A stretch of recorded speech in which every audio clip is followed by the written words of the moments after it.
خواجہ غریب نواز رحمۃ اللہ تعالی علیہ کی تو کیا بات ہے.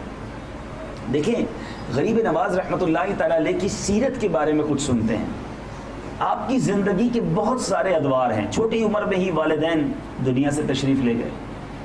اب اس چھوٹی عمر میں آپ کے سر پر کاروبار کا، فیملی کا گویا بوجھ آ گیا، اور آپ اپنے کھیت کو، اپنے باغ کو گویا یوں سمجھیے کہ اس پر کام کیا کرتے تھے، رکھوالی کیا کرتے تھے. اب اچانک ایک بزرگ ہستی، وہ مجذوب بزرگ تھے شیخ ابراہیم قندوزی رحمۃ اللہ تعالی علیہ، وہ تشریف لائے.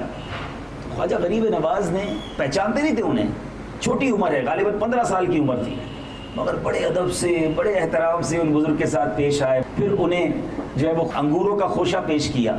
اب جب اللہ کے نیک بندے نے ایک نوجوان میں یہ ادب دیکھا، یہ احترام دیکھا، یہ طریقہ انداز دیکھا، پھر کیا کیا؟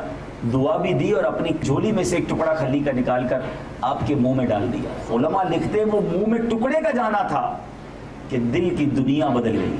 اب معرفت کی منزلیں طے ہونا شروع ہو گئیں. اب تھوڑا سا صرف اسی واقعے پہ رکتے ہیں. خواجہ غریب نواز رحمۃ اللہ تعالی علیہ کو پتہ نہیں تھا، وہ نہیں جانتے تھے کہ یہ اتنے بڑے بزرگ ہیں. فقط ایک بزرگ تھے، عمر رسیدہ تھے، ان کا ادب کیا. ٹھیک ہے، غور کیجئے گا. جس اجمیر والے کے پاس آئے ہیں اس کی سیرت سے سیکھا کیا؟ یعنی میں جیسا اجمیر آیا ویسے ہی واپس چلا گیا. ایسا نہیں ہونا چاہیے. اس بار بدل کر جائیں گے انشاءاللہ. خواجہ سے محبت تو سب کو ہے نا، ساری زندگی چھٹی مناتے رہے، آج ان کے در پر آئے ہیں. تو اب خواجہ کے در پر آ کر، خواجہ خواجگان خواجہ غریب نواز رحمۃ اللہ تعالی علیہ کے قدموں میں آ کر بھی میں جیسا تھا ویسا ہی جاؤں. اب بدل کر جانا ہے. اب پہلا واقعہ جو آپ کی زندگی کا ٹرننگ پوائنٹ تھا، اتنی بڑی نوازشات کے در کھل گئے، وہ کیا تھا؟ ادب. کیا تھا؟ ادب کیا اپنے سے بڑی عمر کی شخصیت کا، بزرگ کا. اب میں اور آپ دیکھیں، ہمارے سامنے سفید داڑھی والا، سفید بالوں والا کوئی شخص آ جائے، اگر وہ غریب ہے، اگر اس کے کپڑے اچھے نہیں ہیں، اگر اس کا بظاہر کوئی نام نہیں ہے، تو آج کون پوچھتا ہے؟